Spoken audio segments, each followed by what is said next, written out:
Salam Guru Penggerak. Kami calon guru penggerak Angkatan 9 dari Kabupaten Grobogan dengan fasilitator Bapak Anas Saiful Bahtiar dan pengajar praktek Ibu Ambar Widiawati. Perkenalkan, saya Ahmad Jamhuri dari SMA Negeri 1 Gabus. Kemudian saya Andi Luciana Sari dari SMA Negeri 1 Pradungan. Dan saya Retno Wulaningsih Riastuti dari SMK Negeri 1 Wirasari. pada kesempatan kali ini kami akan melaksanakan praktek coaching dengan menggunakan alur Tirta. Selamat menyaksikan.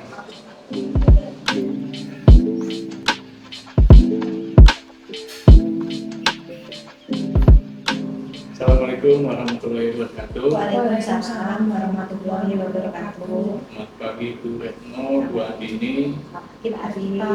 Gimana kabarnya? Alhamdulillah.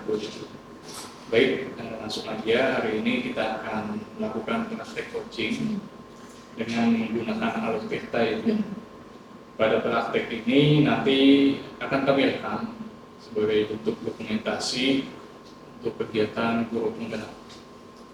Dalam praktek ini nanti rubrik yang akan dinilai, satu, sudah terlihat kompetensi coaching yang ingin dikembangkan dan kompetensi tersebut mana yang akan diobservasi lebih spesifik. Nah, yang kedua, indikator ketercapaian dari tujuan pengembangan tadi sesuai dengan alur Tirta. Sebelum kita praktek, Bu Retno ini sebagai coach, Bu Andini sebagai coachee. Oke. Saya ingin mengajukan beberapa pertanyaan kepada coach. Sebagai coach pasti sudah tahu ya namanya alur Tirta. Oke. Kira-kira alur Tirta menurut coach itu apa ya? Coaching alur Tirta adalah coaching yang memiliki alur T, tujuan. Sudah kita menentukan tujuan, kemudian I, identifikasi. Jadi permasalahan yang ada itu kita identifikasi.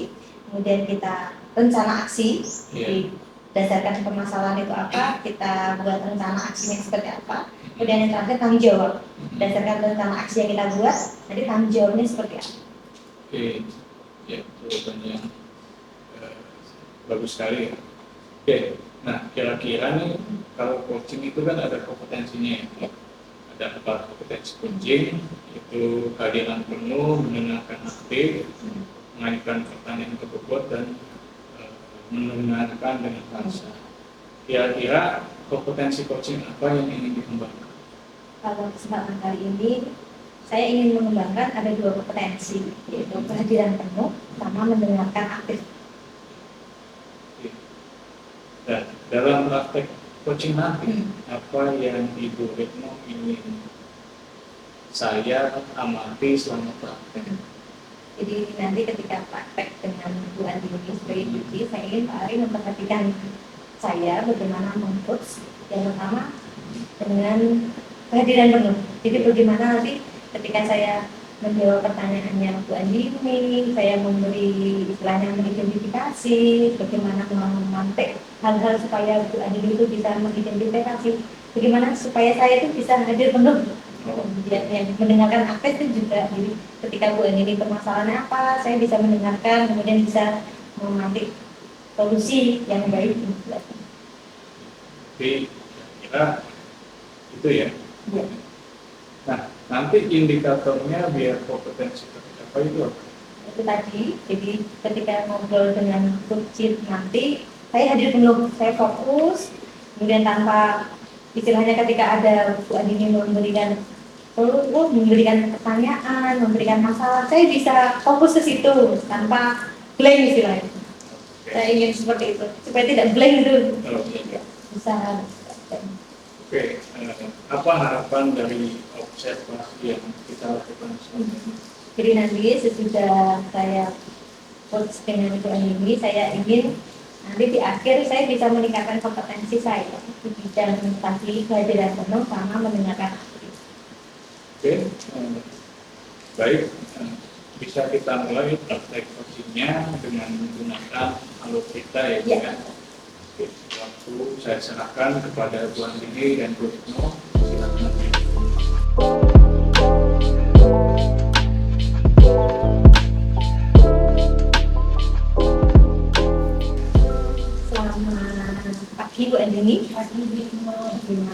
Bu Andini ini? Alhamdulillah, Kita ketemu lagi ya.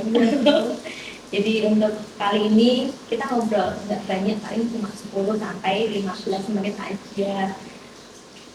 Pada kesempatan kali ini, apa yang ingin Bu Andini obrolkan dengan saya? ya begini, saya memiliki sedikit kendala berkaitan dengan pembelajaran, terutamanya pembelajaran saat siang hari dalam saya. Jadi memunculkan motivasi di siswa saya pada pembelajaran, terutama di jam-jam siang hari itu habis sholat dulu. Jadi bagaimana meningkatkan motivasi anak pada jam-jam terakhir begitu. Jadi nanti sesudah obrolan kita nanti Bu Andini, apa yang ingin Bu Andini harapkan dari obrolan kita?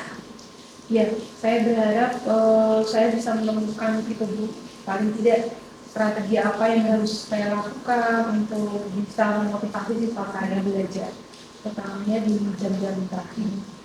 Kalau menurut Bu Andini, kalau misal idealnya, misalkan ketika nanti jamnya jam terakhir, idealnya itu Bu Andini inginkan itu seperti apa?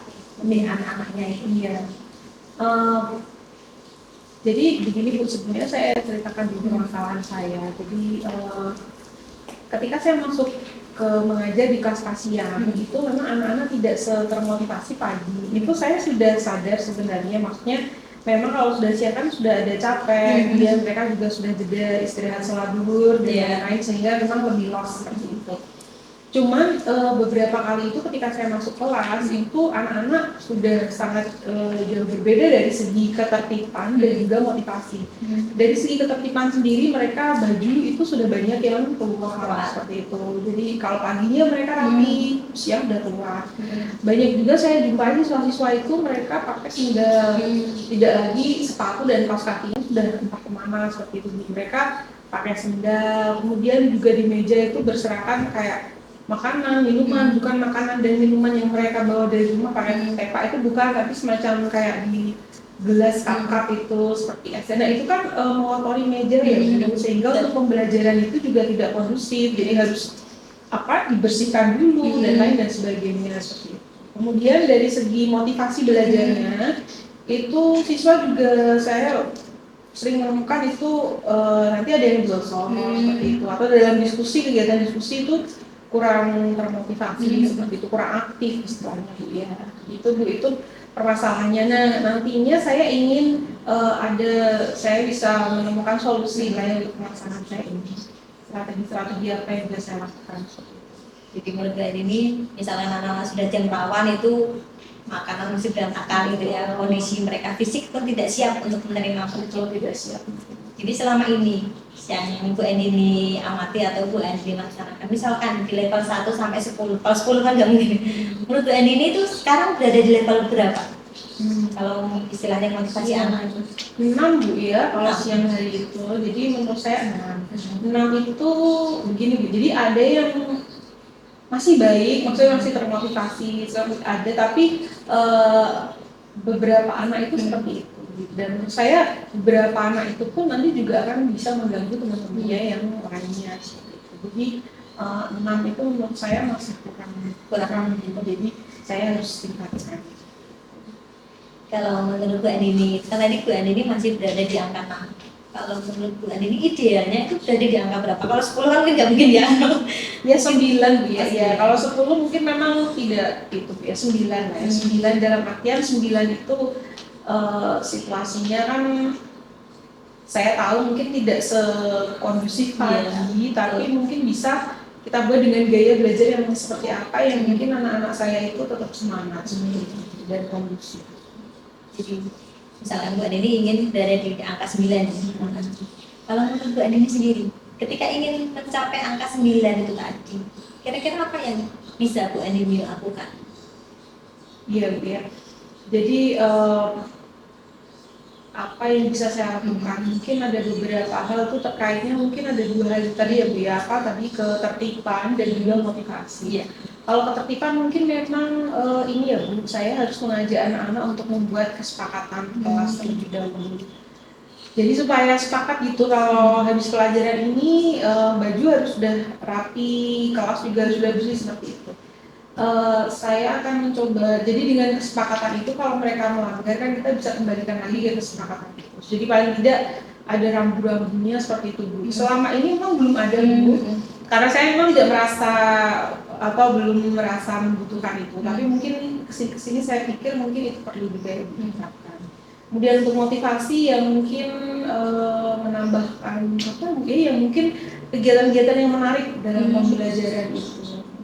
Sebenarnya saya juga sudah menggunakan ice breaking, tapi menurut saya juga belum bisa terlalu itu. Mungkin jenis ice breakingnya yang harus saya upgrade seperti itu. Jadi mungkin lebih memanfaatkan ice breaking yang banyak bergerak, mungkin membutuhkan musik dan lain-lain, jadi supaya mereka lebih fokus dan semangat seperti itu. Jadi Mbak Nindi punya dua strategi ya, Betul. membuat keyakinan kelas sama membuat ice breaking yang memotivasi anak. Betul. Jadi dua tadi punya Bu Andini rencanakan strategi mana yang sekiranya akan Bu Andini lakukan dalam waktu dekat? Yang paling mudah mungkin itu Bu ya, membuat kesepakatan, karena itu bisa langsung saya lakukan mungkin besok pagi setelah ketika ada pembelajaran siang itu, mungkin bisa langsung saya ajak anak-anak untuk buat kesepakatan. Kalau untuk ice breaking kan saya harus butuh cari-cari dulu. Ya referensi itu ya, sudah betul. Mencari referensi ice breaking yang menarik untuk dipraktekkan di kelas. Jadi kedepannya mungkin Bu Andini akan melakukan keyakinan kelas tertentu. Nah, kira-kira ketika nanti Bu Andini melakukan keyakinan kelas itu kapan akan dilaksanakan?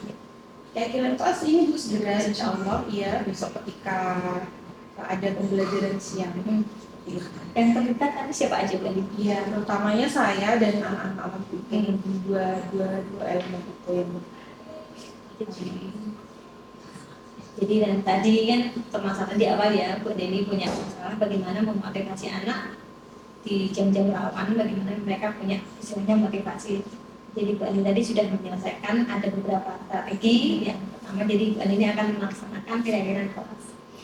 Jadi pembicaraan kita tadi Bu Andini, apa yang Ibu Andini dapatkan dari pembicaraan kita tadi? Iya, saya merasa di awal tadi kan saya merasa kayak ini ya Bu, apa pusing gitu. Ternyata setelah bercakap-cakap dengan Ibu kan ada alurnya, ternyata saya bisa menemukan solusi itu dengan bantuan Ibu. Mungkin di lain waktu kita bisa ngobrol lagi. Saya ingin tahu sesudah strategi tadi yang ingin Bu Andini lakukan, apakah punya efek yang besar terhadap kelas Ibu Andini? Mungkin di lain waktu kita akan bicara lagi. Terima kasih Bu Andini, kita sudah ngobrol. Terima kasih untuk ilmunya, sharingnya mungkin bisa bermanfaat untuk Bu Andini juga bisa bermanfaat.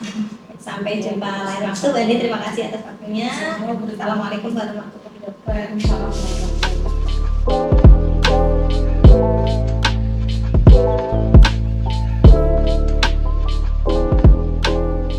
Baik, luar biasa. Terima kasih Bu Retno, Bu Andini sudah berperan sebagai coach dan coachee.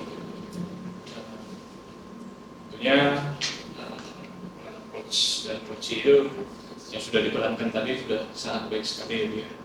Oke, dari praktek coaching yang tadi sudah dilaksanakan tentang kurangnya motivasi anak pada jam-jam siang, kira-kira dari praktek tadi apa yang sudah Ibu Retno lakukan untuk mencapai pengembangan kompetensi tadi?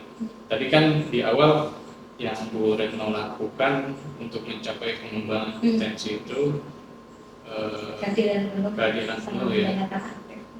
Oke, kehadiran penuh dan mendengarkan aktif. Nah, apa yang membuat Bu Retno menilai demikian? Tadi ketika saya melakukan coaching sama Bu Andini, saya sudah berusaha bagaimana kehadiran penuh di situ. Jadi setiap Bu Andini bercerita, saya dengarkan, saya tanpa istilahnya fokus, benar-benar fokus ke Bu Andini. Kemudian mendengarkan aktif juga, ketika Bu Andini cerita, saya mendengarkan. Kemudian dari mendengarkan itu, kemudian saya berusaha memancing solusi atas permasalahan yang Bu Andini lakukan. Baik, seperti itu ya. Jadi tadi saya juga membuat catatan hasil observasi yang tadi saya lihat. Bu Retno sudah memberikan pertanyaan yang cukup bobot, kemudian Bu Andini dengan mudahnya mengemukakan permasalahannya. kemudian mencari solusi atas permasalahannya. Saya lihat juga ada kemitraan antara Bu Retno dan Bu Andini juga sudah terlihat karena obrolannya santai.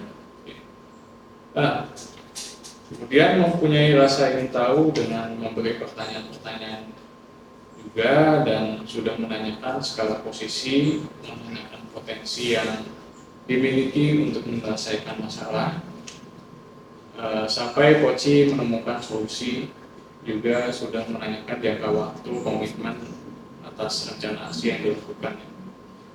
Oke, yang terakhir Bu Retno, kira-kira nih kompetensi apa lagi yang ingin Bu Retno kembangkan berdasarkan hasil praktek coaching yang tadi sudah dilakukan? Tadi kan saya sudah berusaha untuk meningkatkan kompetensi yang kedua tadi ya, Iya. kehadiran penuh sama mendengarkan. Mungkin untuk kedepannya saya ingin istilahnya meningkatkan kompetensi yang mengajukan pertanyaan berbobot. Jadi saya ingin ketika ada coach bertanya, saya bisa memberikan pertanyaan berbobot sehingga si coach tadi bisa istilahnya bisa floor, bisa menceritakan seluruh kejadiannya itu dengan baik. Pengen sekali. Oke. Jadi Bu Retno ingin lebih lagi bisa mengajukan pertanyaan-pertanyaan berbobot ya. Mungkin Bu Retno bisa dengan membuat catatan-catatan kecil, mencatat poin-poin penting yang akan dilaksanakan, yang disampaikan tadi ya.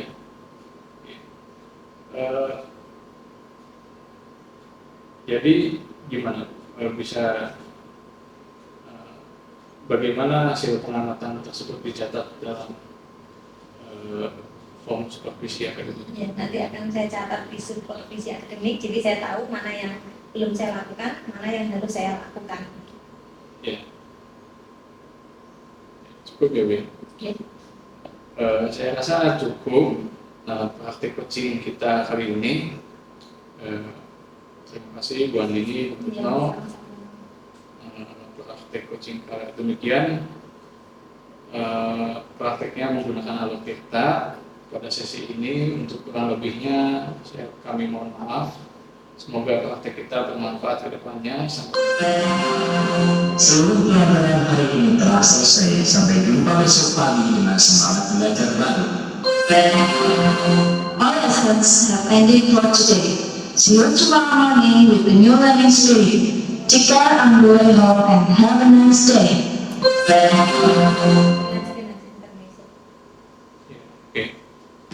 Jadi saya rasa cukup praktek coaching kali ini ya, dengan menggunakan alur kita. Kurang lebihnya saya mohon maaf.